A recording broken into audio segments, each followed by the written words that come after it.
Welcome to Where Passion Meets Purpose. I'm your host, Jen Mentesana.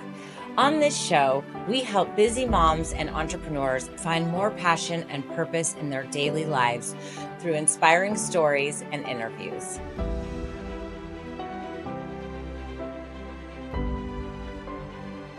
Welcome back, everyone, to Where Passion Meets Purpose. I am so excited to tell you guys about my next guest.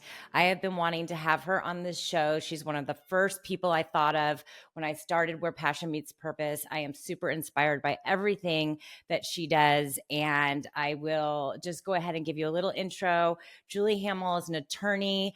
She is a mother of 3 young children, and she is a volunteer school board member. I don't know that many people know that role is actually volunteer.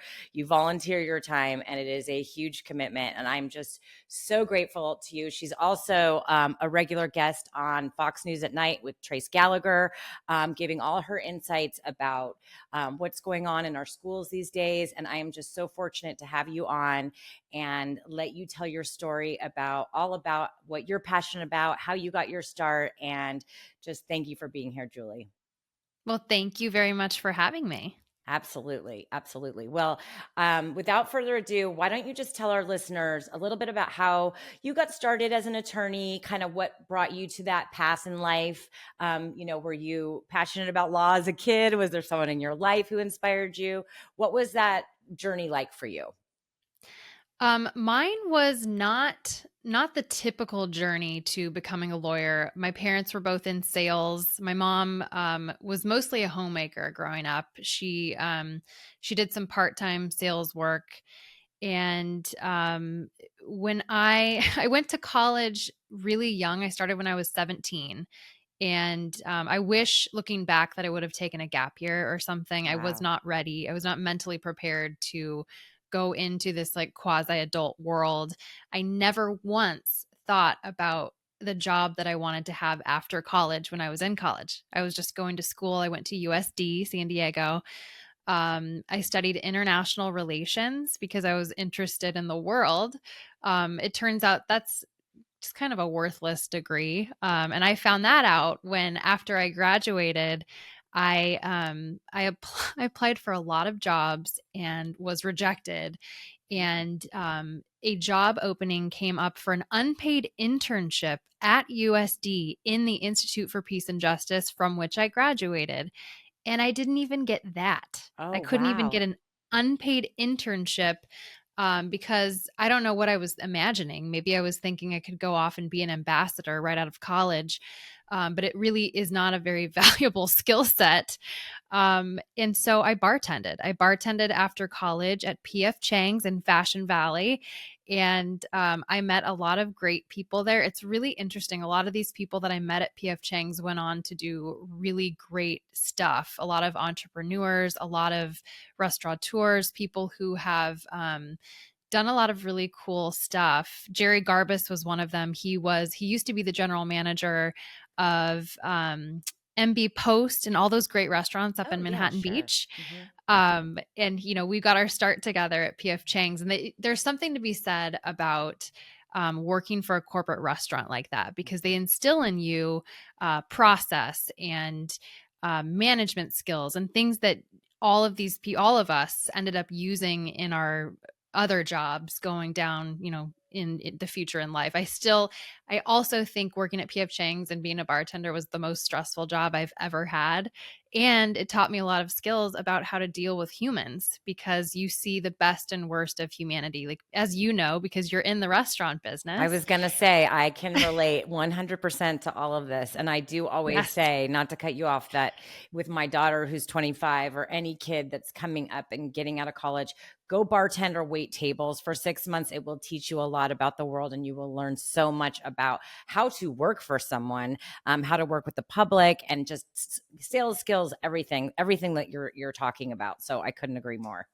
It's very valuable. I ended up working 10 years in hospitality, which was a little long, but I think it taught me a lot, and it gave me a perspective on humanity that I think other people might lack. If you've never worked in this business where you're dealing with people from all walks of life, and when I was doing takeout, I remember people would come in and just dump their whatever horrible experience they had that day. I was receiving it because they were angry about what happened to them, but they took it out on me because I was, the easiest target. And so I just saw a lot of interesting things when I was working in the restaurant Mm. business.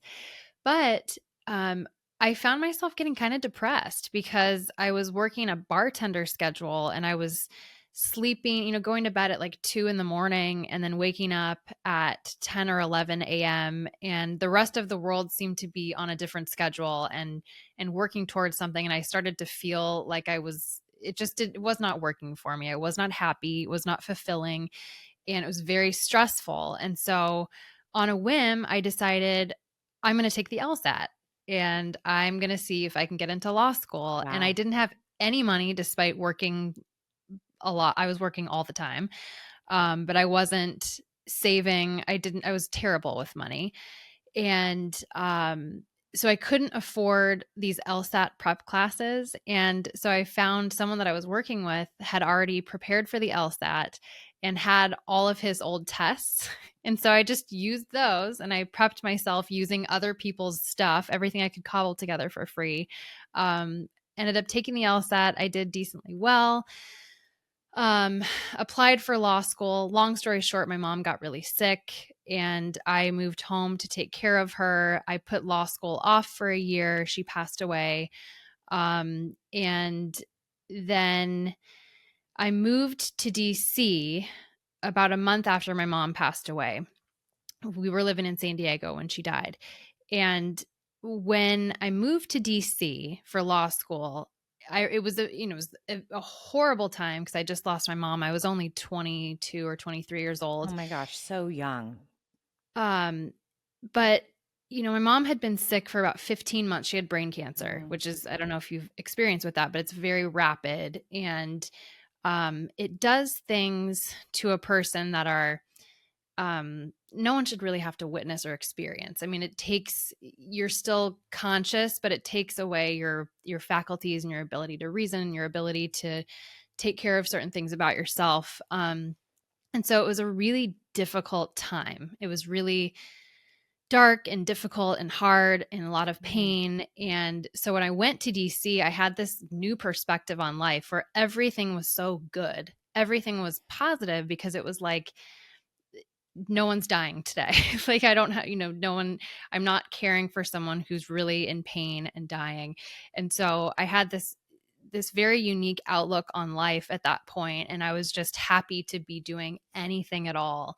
Can I just And interrupt you to say really yeah. quick how impressive that is to be so young and have that insight? Because even adults who are in their 40s and 50s who go through major loss like that have a really hard time mustering up joy. And for you to have the insight at that age is just a testament to obviously your parents and how they raised you and who you are as a human being to be able to kind of push yourself and move forward in life, regardless of what you had just been through. So, wow, I'm super impressed. And this is something I didn't know about you. So, just incredible.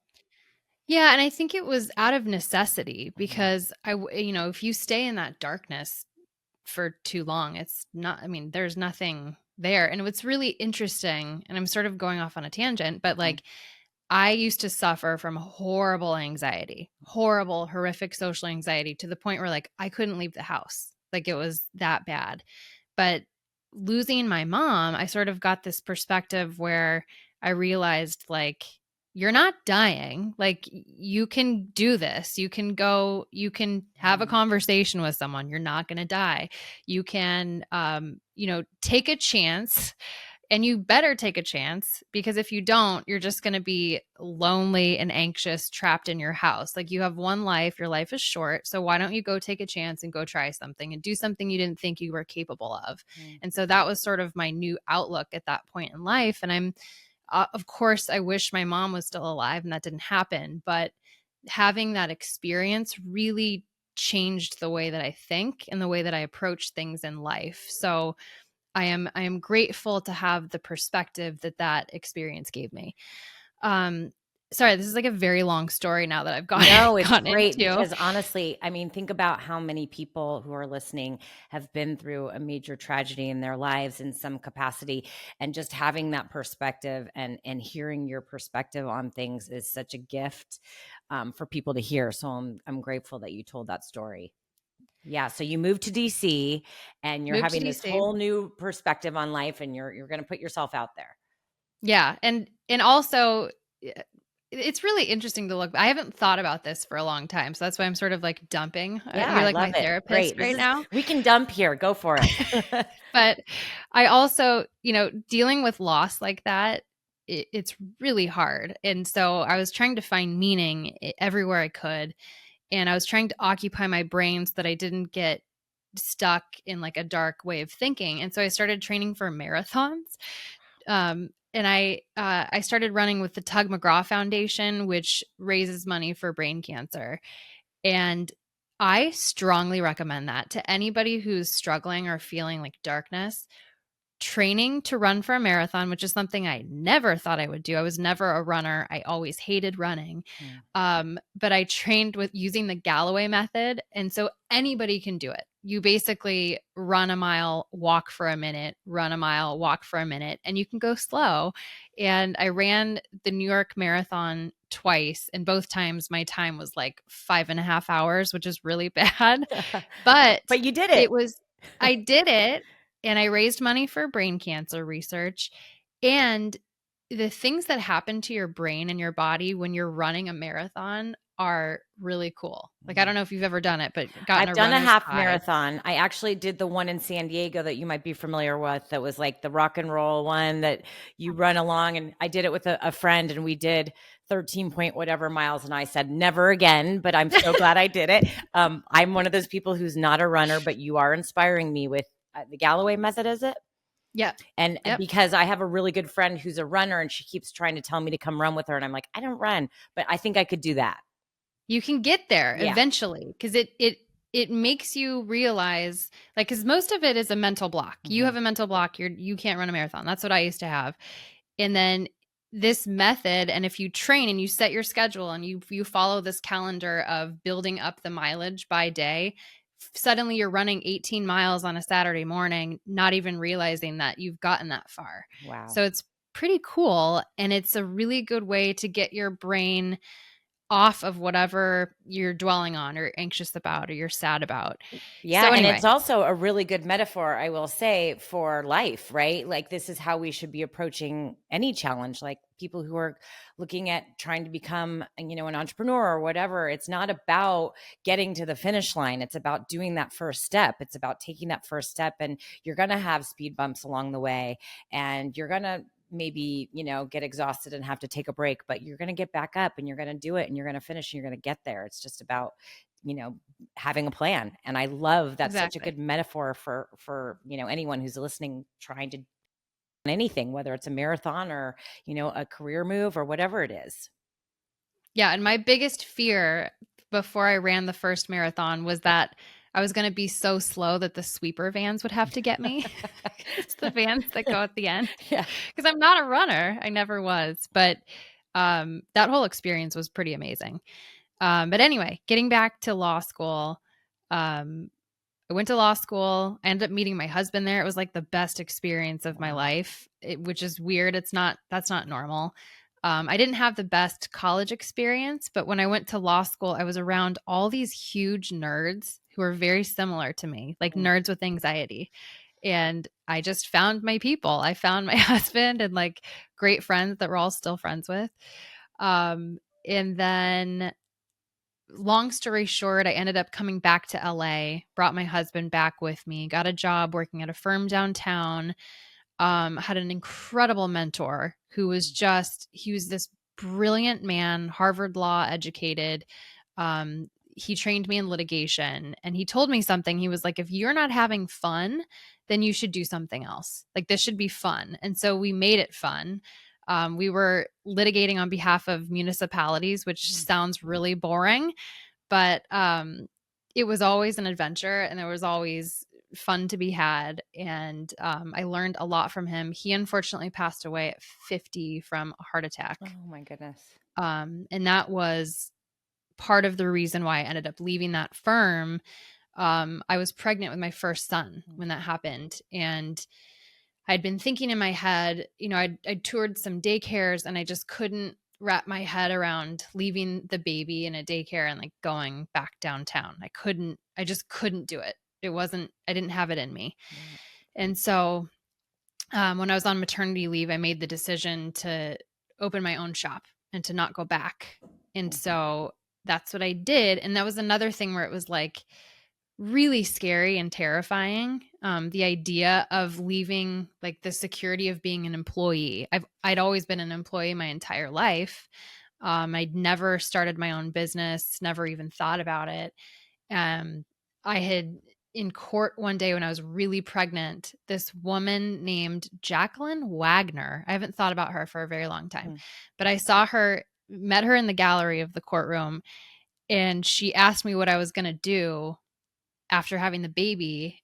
And she's like, you can still practice. Like you don't have to go back to your firm. Like you can make your own thing.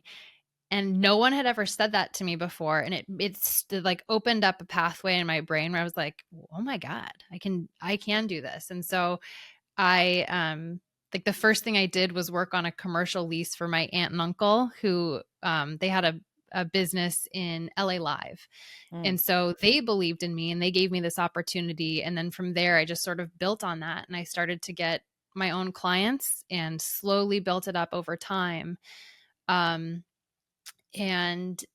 it's very cool, as you probably know, to go from being an employee to creating your own business and like receiving money that you get to keep. You don't have to, you're not sharing it with your employer. And actually making something happen. It's a very cool, fulfilling It's one thing. of the most rewarding things that I've experienced is just and creating something that is about your vision for once, right? And it's about how you want to build it and how you foresee your impact, not only for, your family, but also for your clients and how you want to operate on a day. It's a very rewarding experience. I mean, everybody says entrepreneurship or owning your own business is not for everyone, and it certainly isn't. But for those who have the interest in doing it, it is a lot of work, but it is so rewarding. Yeah. It's cool because when I was in the sort of the law firm mindset, you're just a cog. You're a cog in a machine and you're sort of just like doing whatever they tell you have to do. And they've set everything up for you so you don't have to think about bringing in business, going to the bank, doing, getting insurance, all the little details. But once you can accomplish that on your own, it's a very cool thing. But I did that up until COVID. And then when COVID hit, all hell broke loose, as you know. And I had really little kids. I had a 9-month-old baby. I had a 3-year-old and a 5-year-old. And we were pretty new to the community. So we didn't have a network to really like develop a pod or like figure out a way to be social and educate the kids. Like it was a complete disaster. And so I wasn't able to work because my kids couldn't go to school. I couldn't figure out childcare. I couldn't figure out anything like social activity. And so that's sort of what sparked the journey that I'm on now, which is not something I ever envisioned for myself. Like I was a normal person who kept to myself with no public profile. Yeah. That's how I was living my life and that's how I wanted to live my life. But when COVID hit and my kids were suffering, I was going to our elected officials and explaining to them how my kids were suffering and nobody cared. Like nobody even responded. No one cared. And ultimately, that's sort of what led me to decide that I had to get involved and try to get into a position where I could help and not hurt kids. That was what I wanted to do. Isn't that amazing And to think that that or the other, right? You're either getting involved or you're sitting back and doing nothing, and this continues. yeah, and we could have moved, but my husband didn't want to move. And I've lived in California my whole life. And so I just don't feel like I want to give up where I live. I love California. It's so beautiful and perfect in every way. We just have really bad policy. And so that's what I'm trying to do now is improve policy in the state so that families can live here and not suffer. And let That's me my tell goal. you, so for our listeners, Julie and I both live in the same community. She's on the school board of the school district that my kids go to school in. And for those of us who live in California, we know that the schools were shut down for a very long time. A lot of people listening maybe live in other states where that wasn't the case. But for those of us in Southern California and all over the state, our kids were out of school for a really long time. And for kids who were in, I mean, across all grades and levels, but for those who were just learning how to read and to write and to do mathematics. My son was in second grade and trying to and with ADHD issues and trying to sit on Zoom and learn was just insane. And I was trying to work and just like you trying to figure out how do we do this, right? Like all parents that were going through that. And I'm fortunate being from here. I did know people and I could get my kids out and we go on bike rides. Hop on the bike and, ride down to the local, little sandwich shop. And even then people would be yelling at us for being out in public. It's insane. When my kids were on bikes, it's kind of like you look back on that, you think what that was some strange world we were living in. But not to get off on that tangent, but I just wanted to let our listeners know that our kids really did suffer for a long time. And I am, for one, so grateful that you stepped up to run for school board, and especially not really knowing anyone in the community, and having that, that windfall of support, and you just immediately resonated with so many parents who are looking for a voice for their children, a voice for them to say, hey, what's going on is not okay. So I am so grateful to you and still am, and that you're still here with us, championing for our kids, for education, and what you do is just so incredible. And the fact that you don't get paid to do what you're doing is even more incredible. Just knowing what it takes. I mean, I've been involved in the district in other ways, and it's a lot of work. So we are all so grateful to you. Thank you. Yeah, it's a lot. It's a lot of work, and unfortunately, it tends to be very ugly. Mhm. And it's I've never experienced this phenomenon in my entire life where people I've never met hate my guts Mhm. because of something that they've heard that's not true. And it doesn't even matter what it is. There's so many things that get tossed around on social media or, in whatever social groups. There's a lot of cruelty and sort of dehumanization that happens in school board politics, which is like just unbelievable to me. Mhm. And it's sort of a microcosm of what's happening generally across the country. And so one of the things that I'm trying to help people understand is it's really important to focus on policy and not people. Like focus on policies, what policies are working, what policies are not working, what policies are good, what policies are bad. Yeah. You don't have to attack a person. Just talk about the policy. Dehumanization is not healthy. It's not healthy for us. It's not healthy for society. And I'm concerned about the ability of this country to sort of sustain itself with the degree that things have gotten to. And I hope that people can sort of self-reflect and Mhm. think about, I think we're all guilty of it Yeah, at some sure. point. We get Um, so I was trying to explain this to my husband the other day about, because we're kind of one of these couples that really tries hard to educate ourselves, not just on one side, right? To look at the yeah. bigger picture and and I explained to him, my whole thing is about values. What do I value? Right? What am I passionate about? What do I care about? And it's about people, it's about community, it's about the world, it's about my children, it's about prosperity for all. It's about so many things. And so if we take the word politics out and we just focus on values, yes, we all have different values and they're all worthwhile. And we may disagree on how to get there, but let's, like you say, stop dehumanizing people and get away from that. I mean, I kind of try to pride myself on being passionate about topics, but not being political, and trying to stay away from that, because I have friends that believe in different things, and I value the friendship, so it's really a tough world we're living in right now. And I think social media certainly has exacerbated that tremendously, obviously traditional media. So it's a really hard time. And this is a very, timely conversation that we're having, just with everything that's going on. This show will probably air a few weeks from when we record it, and things will maybe have changed in some capacity or another.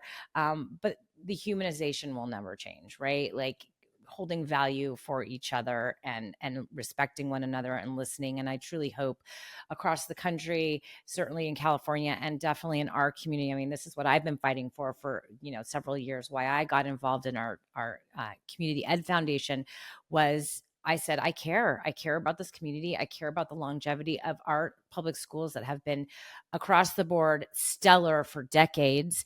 And I want to see that continue. I want this to be a place where people want to raise their children and come back to, for their children to raise their children. And so that's my commitment. And I know it's yours as well. And I'm just so grateful to people like you who can rise above, the issues that we're all having, and talk about, like you say, policy, and let's figure out the best way to make this happen, as opposed to arguing one side or another. Yeah. And attacking people. Like, Yep. there's never a need to attack people. You can attack a policy and you can criticize it.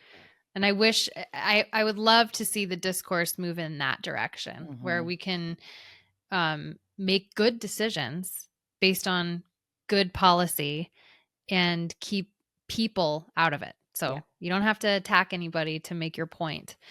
But anyway, Exactly. It's an excellent point. Okay, so let me just take you a little bit down this road. Would you say that this is now your purpose? Or do you have, I mean, I'm sure when you got into this role, you weren't thinking, oh, this is my future. You were just like, hey, I'm going to run for school board because I want to change the fact that our kids aren't in school, right? Like, at that point, it was really just about supporting the children. And now, do you feel like this has taken on a larger purpose for you? It's interesting. So I did it to fix a problem. Like, I wanted to fix a problem. I wanted to fix issues that I saw with the school district and make it better so that I can send my kids there through graduation. They're still very young. My youngest is about to start kindergarten. But doing that, I became aware of really pervasive issues in society generally and in politics generally. And I'm really concerned about the sort of total disconnect between most citizens and the founding principles of our country.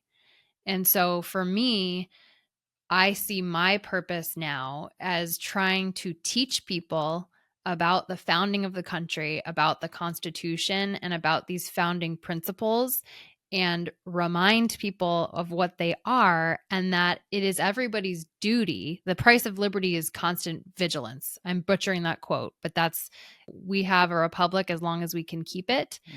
And it's everybody has to get involved and learn how to monitor government, to keep government accountable, and maintain it in such a way that we can have a nation. Because at this point, there's a lot going on that is really frightening in terms of how we are being governed.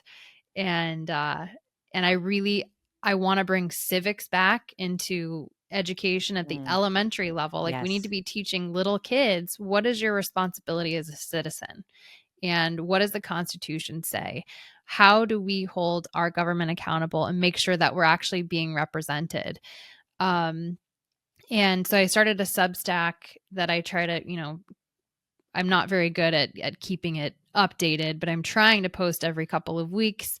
And then in my new role, I'm starting this California Justice Center, which is going to be all public interest litigation. And ultimately, the goal is to hold government accountable and to stop this wild abuse of power that we've been witnessing over the last few years. Like, we should have never been locked in our homes under an emergency order. Like, it's just not how how our country was founded, and that's not what anyone envisioned in forming this nation, was the government having that much control over our daily lives. And so I know it sounds a little nuts, but that's sort of what I see my purpose as now, is trying to teach people about constitutional principles in a way that makes sense, because a lot of constitutional discourse is like, oh, are you a constitutional scholar? You have to go to an Ivy League school and practice before the United States Supreme Court to be able to talk about the Constitution. I'm trying to make it easier and more accessible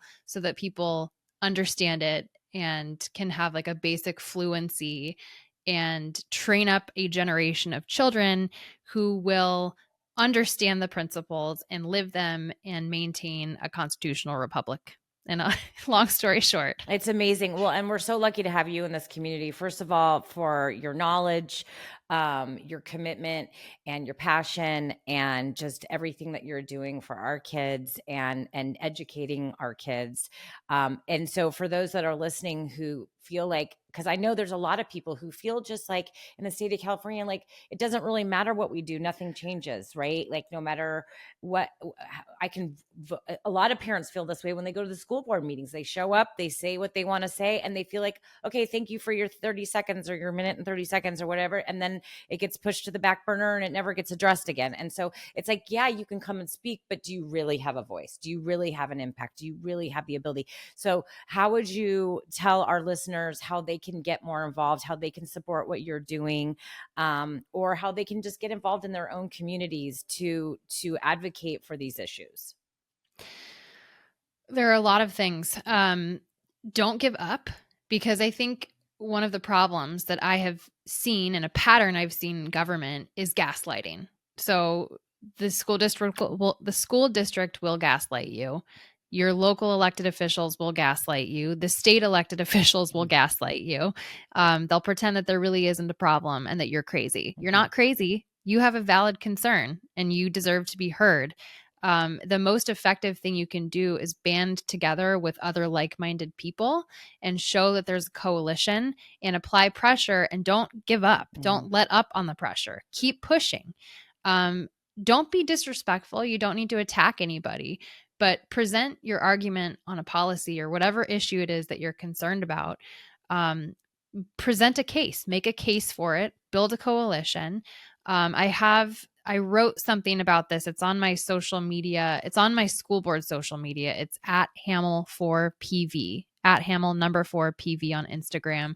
And it's like an 8-point guide to how to talk to your city council and your school district. And it talks about building a coalition, how to present your case in the most effective way.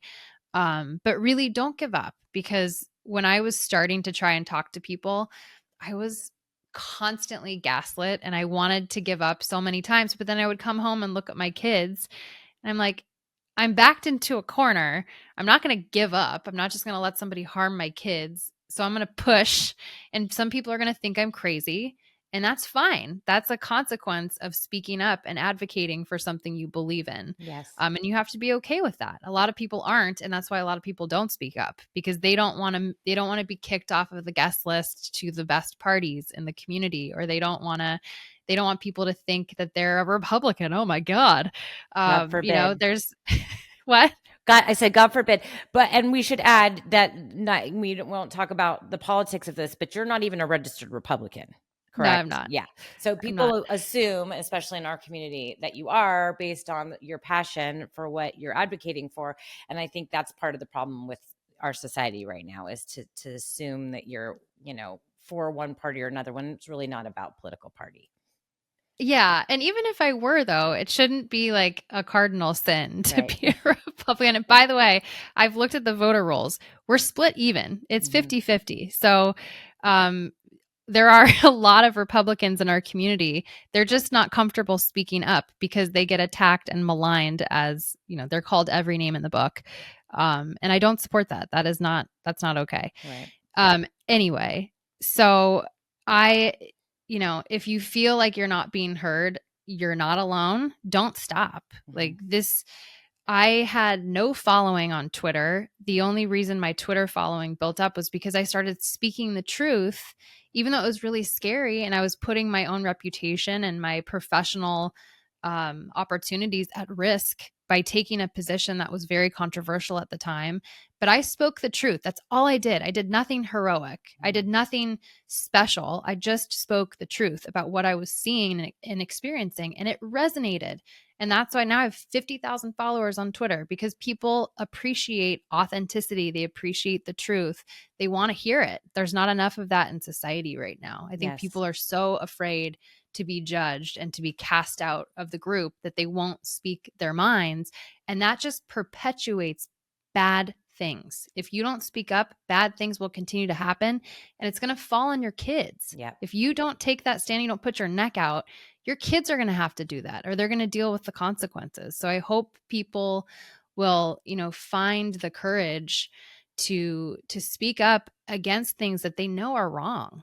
Yes, I couldn't have said it better myself. I'm so grateful for you.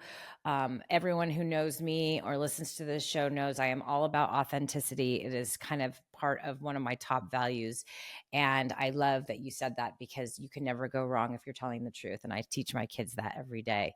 No matter what, tell the truth. And even if you did it, it's okay. I'd rather you tell the truth than lie about it. And if you're telling the truth and you did it, okay, we'll deal with that. But it's a lot worse if you don't tell the truth. So as adults, we should probably learn that lesson as well. Anyway, Julie, thank you so much for your time. This has been an incredible conversation. I could go on for another hour. We could sit here and I'm sure we'll continue and have you on again. But I will have all of the ways to contact you, follow all your socials and everything in the show notes so people can follow you and get involved in what you're doing. Thank you again, and have an amazing rest of your week. Thank you. Thanks for having me on. Of course. Thank you again for listening to Where Passion Meets Purpose. If you're enjoying this show, please subscribe and download it so you don't miss an episode every single week. And if you think you have a friend who might benefit from listening, please share it with them as well. If you'd like to contact me, you can always reach me through email on my website at jenmentesana.com and my social media, Jen_Mentesana. And you can DM me there and I'll always respond, and we can connect about topics on the show or anything else you'd like to discuss. Thanks again for tuning in.